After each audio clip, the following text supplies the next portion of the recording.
Fala moçada, tudo bem com vocês? Tudo tranquilo, tudo em paz? Vamos abrir aqui esse PowerPoint para começar a nossa aula a respeito das regências unas. Vamos lá, atendam ao meu chamado muito bem, coisa maravilhosa. É o seguinte, vamos começar a partir do ato adicional, já aparecendo essa bomba aí, experiência federalista republicana. Mas Edmar, nós estamos no período imperial. Por que você está dizendo de experiência republicana? República e monarquia são coisas diferentes. Eu sei, meus queridos. Acontece que o ato adicional, que foi aquela reforma constitucional feita em 1834, pela regência trina permanente, mudou bastante a dinâmica política do Brasil neste momento. Eu vou destacar dois pontos aqui, que são dois pontos que são a criação das assembleias legislativas, ou seja, isso dava autonomia para as províncias. Significava, portanto, que as províncias, cada província teria o seu próprio parlamento, onde eles poderiam discutir algumas ideias, sobretudo projetos de lei. E isso significava, portanto, dar mais autonomia de decisão e soberania para cada província. Onde isso acontece? Que tipo de sistema político que isso acontece? Justamente no federalismo. Vocês lembram lá dos Estados Unidos? Cada estado tem o seu próprio parlamento, tem a sua própria constituição e por aí vai. Então, portanto, no Brasil nós tivemos uma experiência federalista. Geralmente, por causa dessa tradição tão bem sucedida que aconteceu nos Estados Unidos, outros países também adotaram esse tipo de prerrogativa. Por exemplo, o Brasil, quando proclamou a República em 1889, adotou também esse princípio de autonomia de cada estado da federação. Então, portanto, a nossa República brasileira tem o princípio federativo de dar autonomia para cada província. O Edmar, então houve, portanto, uma experiência federativa dentro da monarquia, dentro do período monárquico? Sim. Pois bem, e isso vai criar, inclusive, vai empoderar bastante as oligarquias locais, provinciais. E esse empoderamento vai marcar uma longa tradição política no Brasil ao longo do século XIX e vai adentrar o século XX, quiçá o século XXI, tá bom? Muito bem. Uma outra coisa importante que o ato adicional adiciona à Constituição é a eleição de um regente. O regente seria eleito para um mandato de 4 anos, depois ele seria substituído até que Dom Pedro, ou Pedro de Alcântara, alcançasse a maioridade com 18 anos de idade. Tudo bem? Muito bem. Então eu vou destacar esses dois pontos porque eles são importantes e eles dão uma característica diferente à política do Brasil. Vamos para frente. Bem, neste momento, então, nosso primeiro regente foi o padre Feijó, que havia sido ministro da Justiça durante a regência trina permanente.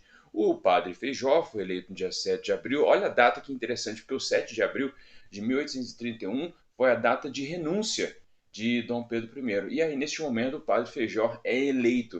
O liberal moderado que era, tentava apaziguar os ânimos ali da situação. O cara tinha uma figura bastante destacada, mas que enfrentou muito problema. Enfrentou muita treta. Enfrentou treta lá na província do Grão-Pará, que foi a cabanagem, que foi a revolta mais sangrenta do período regencial. A revolta dos malês, que queriam, os malês queriam instituir um Estado Islâmico aqui na Bahia, e a Guerra dos Farrapos, ou Revolta Farroupilha, que foi a guerra civil mais longeva do Brasil. Então, dentre outras revoltas, motins e rebeliões que aconteceram no Brasil durante o período regencial. Muito bem, ele sofreu forte oposição dos regressistas. Os regressistas eram os antigos restauradores, aqueles caras que queriam o retorno de Dom Pedro I ao poder. Obviamente que neste momento, quando o padre Feijó assume, Dom Pedro já havia falecido. Então não tinha jeito de trazer o Dom Pedro de volta, né? Mas eles queriam diminuir o poder desse regente e queriam uma política mais conservadora e menos republicana, menos federalista, né? Então, inclusive os regressistas barra conservadores eram os caras que defendiam que o ato adicional era uma verdadeira lei da anarquia. Muito bem.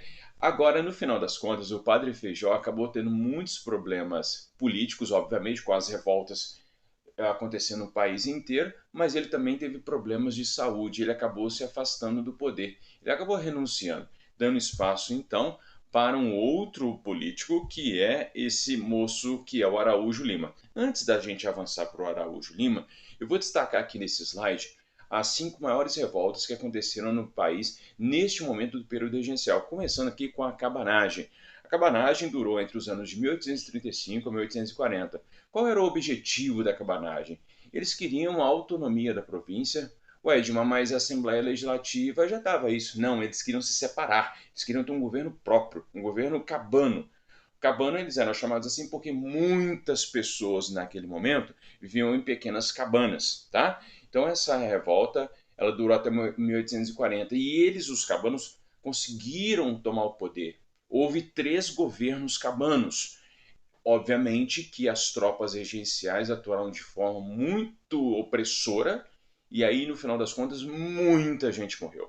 Estima-se que mais dezenas de milhares de pessoas tenham morrido na guerra, né, entre cabanos e as forças regenciais. Muito bem. A revolta dos malês que aconteceu na Bahia, eu já disse para vocês, eram escravos malês. Edmar, o que são escravos malês? Que excelente pergunta! A revolta dos malês eram escravos muçulmanos.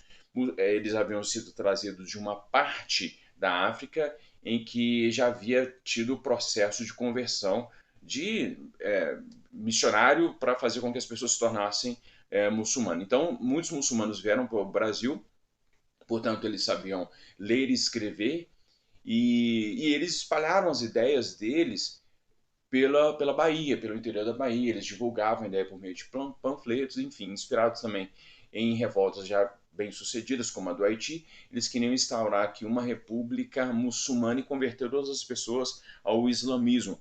Entretanto, essa revolta é muito mais complexa do que simplesmente o fato de querer instaurar aqui um Estado Islâmico, porque acabou arregimentando pessoas escravos de vontades diferenciadas. Entretanto, mostrava a insatisfação dos negros de uma forma geral com a escravidão, obviamente, né? E foi uma revolta que, na verdade, ela nunca foi extinguida por completo, porque outras revoltas aconteceram posteriormente, mostrando exatamente a contrariedade não só dos afro-brasileiros, dos africanos, mas de outras pessoas também contra a escravidão, que só vai ser abolida no ano de 1888. Muito bem. A Guerra dos Farrapos foi a guerra civil mais longeva no Brasil, durou 10 anos, entre idas e vindas. Não é que por 10 anos, eu não quero que você apareça aqui, muito bem. Não é por 10 anos eles ficaram combatendo o tempo todo, mas até que fosse assinado um tratado de paz, aconteceu só em 1845. O Sul queria se separar. Eles chegaram, na verdade, até proclamar uma república, a República Rio-Grandense e também a República Juliana na região de Santa Catarina. Então eles queriam se separar porque eles não se sentiam beneficiados pelas políticas feitas pelas regências. Então eles queriam separar. O subterfúgio foi a questão da carne seca, o charque, né, que era importado do Uruguai em detrimento do charque do Sul. Acabava então que os estancieiros do Sul acabavam sendo prejudicados, acabavam sendo prejudicados pela política de comércio externo da regência. Então, por isso, eles se revoltaram e quiseram fazer ali a sua própria república, tal como havia acontecido com a Cisplatina. A Cisplatina havia se separado do Brasil. Beleza? Muito bem. Continuando. A próxima revolta, vem aqui, próxima revolta. Quem será você, próxima revolta? Não quer aparecer, porque o moço apareceu aqui. Isso, agora vai aparecer. Muito bem. A Sabinada também é uma revolta republicana. O objetivo é ela chamada assim por causa do seu líder, o Francisco Sabino, que é um médico. E esses caras, eles tinham a intenção de tomar o poder, proclamar a república na Bahia, até que Dom Pedro, Pedro de Alcântara, alcançasse a sua maioridade. Então eles entregariam a Bahia a Pedro de Alcântara quando ele se tornasse maior de idade. Muito bem, as forças regenciais atuaram de forma bastante contundente e a revolta acabou sendo oprimida, tá? Então, era republicana. Percebam que é o seguinte, todas essas revoltas, o que elas têm em comum é a contrariedade à centralização política na regência, ou nas regências, né? Então, os regentes, eles não tinham habilidade suficiente para atender às demandas locais, às demandas provinciais. Esse é o grande problema, a centralização política nas mãos ali dos regentes acabava prejudicando os interesses locais das províncias. Bem, e a balaiada que aconteceu no Maranhão, que foi uma revolta popular, eles também tentaram tomar o poder, visavam as melhorias das condições de vida da população de uma forma geral, e essa revolta durou até 1841, já né, quando Dom Pedro havia sido aclamado como imperador. Né? Então, mas enfim, foi uma revolta popular e foi duramente reprimida. Então, essas revoltas, o que elas têm de comum, que são, muitas delas são revoltas populares e elas são contrárias à política centralizadora das regências. Muito bem. Eu disse para vocês que depois que o padre Feijó havia renunciado, quem subiu ao poder foi esse homem maravilhoso, maravilhosamente lindo, chamado Araújo Lima. O Araújo Lima, que era regressista, era conservador, ele tentou cancelar a política do cancelamento, cancelar as medidas do ato adicional, porque os conservadores acreditavam que a autonomia às províncias era uma coisa prejudicial, era uma coisa que retrocedia à política brasileira, porque acabava dando poder para pessoas que não estavam preparadas, além de outras coisas, obviamente. Ele se empenhou em aprovar a lei interpretativa do ato adicional, ou seja, para cancelar o ato adicional, só que essa lei acabou sendo aprovada só em maio de 1840. Essa lei, inclusive, algumas medidas vão ser revogadas, outras não, por Dom Pedro. Porque Dom Pedro vai ser aclamado como imperador em 1840, em julho de 1840, e ali ele vai começar a tomar medidas, juntamente com o seu conselho, o Conselho da Maioridade, vai tomar algumas medidas da sua própria cabeça, porque afinal de contas ele era o imperador e ele tinha a prerrogativa do exercício, por exemplo, do poder moderador, que quando ele assume, o poder moderador volta, e ele vai continuar com esse poder moderador até o final da monarquia, até o final do segundo reinado. O que dizia a lei interpretativa do ato adicional? Primeira coisa que eu quero destacar é o seguinte, porque na teoria, liberais e conservadores eram bem diferentes. Na prática, eram muito parecidos. Porque, por exemplo, uma coisa comum entre os dois, eles não queriam a abolição da escravidão. O que era e portanto, esse consenso mostrava o elitismo brasileiro. O Edmar, você está criticando? Não estou criticando, estou dizendo. É uma crítica também, obviamente. Mas é o seguinte: que neste momento a elite não tinha um projeto social para a população de uma forma geral. Eles queriam se manter no poder, seja a elite liberal ou a elite conservadora. Então, eles não queriam mexer na questão do trabalho escravo e nem na questão da grande propriedade. Obviamente. Então, eles queriam manter a grande propriedade nas mãos de poucas pessoas. Lembrando que é o seguinte, porque a Revolução Francesa já tinha acontecido, essa grande discussão, eu nem estou falando de outros sistemas político-econômicos, eu estou falando do capitalismo. Na Revolução Francesa, já havia um entendimento de que a grande propriedade ela não traria desenvolvimento para a França. Mas aqui a nossa burguesia, de uma forma geral, entendia que a concentração fundiária era importante para a manutenção de privilégios. Muito bem. Então, esses caras, politicamente talvez não, mas socialmente e economicamente eram muito conservadores. Muito bem. Então, a lei interpretativa do ato adicional, que foi aprovada no ano de 1840, em maio de 1840, previa a revisão do liberalismo político, ou seja, o liberalismo político prevê mais autonomia política. Como eles estão revendo isso? Que eles querem concentração política ali na corte brasileira e depois para Dom Pedro. Diminuição, portanto, da autonomia das províncias, restabelecimento do Conselho de Estado, uma espécie de conselho de grupo, um grupo de pessoas para coordenar tudo. Esse Conselho de Estado ele vai ser de fato retomado por Dom Pedro II e reforma do Código do Processo Criminal para tornar mais contundente, mais rigorosa as penas contra aquelas pessoas que se revoltassem contra o Império. Então eles queriam um recrudescimento da política de punição no Brasil. Muito bem. E aí, no final das contas, os liberais, como estavam fora do poder, porque neste momento aqui são os conservadores que estão no poder. E aí os liberais ressentidos começam a se organizar para tentar voltar ao poder. E aí eles criam um clube da maioridade. O que é o clube da maioridade? Era um grupo de pessoas que se sentavam para discutir ideias para tentarem voltar ao poder. Quem que formava esse clube da maioridade? Os liberais. E os liberais então começaram a discutir, começaram a criar argumentos para justificar a redução da maioridade de 18 para 16 anos. Bem, no final das contas, quando alguém tem a ideia, eles estavam todos já convencidos, quando alguém tem a ideia de chegar até Pedro de Alcântara e perguntar para ele, era um menino de 14 anos de idade, perguntar para ele o seguinte: ei Pedro, tudo bem? Tudo bem. Seguinte, você aprovaria, você concordaria com a redução da maioridade de 18 para 16 anos e com isso você teria que assumir o poder? Eu não sei o que passava na cabeça dos políticos naquele momento, mas a grande surpresa foi que Pedro de Alcântara aceitou. Ele achou muito interessante. E aí, imediatamente, em julho de 1840, ele foi aclamado como imperador. Ele não se tornou imperador de fato neste momento.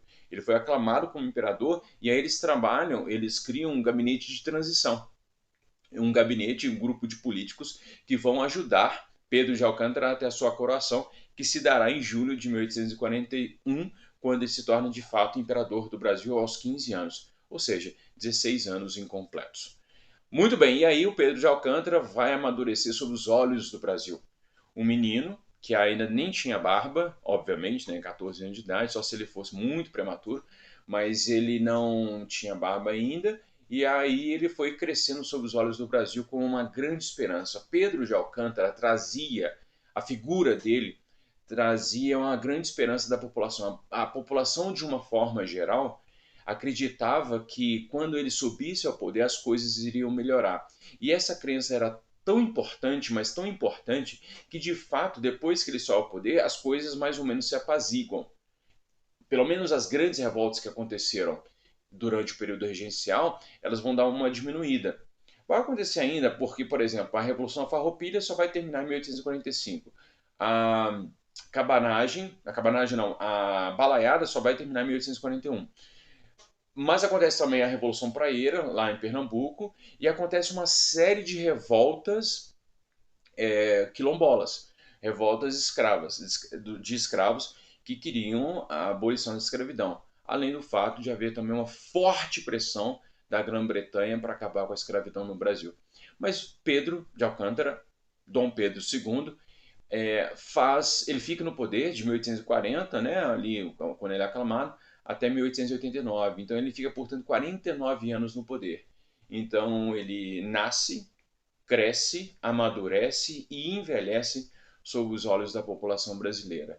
Fez muita coisa, acertou em alguma coisa, errou bastante, mas foi um imperador naturalmente brasileiro, que quando foi embora, inclusive quando ele foi expulso do Brasil, levava em seu bolso, diziam, algum punhado de terra do Brasil, porque ele amava o Brasil e acreditava que de fato o Brasil poderia ser uma grande nação.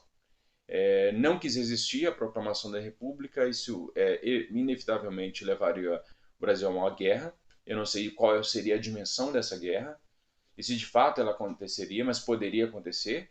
Mas ele, no final das contas, quando foi exilado, pouco tempo depois acabou falecendo, talvez de saudade do Brasil também. Ou ele já estava doente. Mas enfim, deve ser muito triste ficar longe da terra que você ama. Gente, um grande abraço para vocês, fiquem bem e até a próxima. Tchau!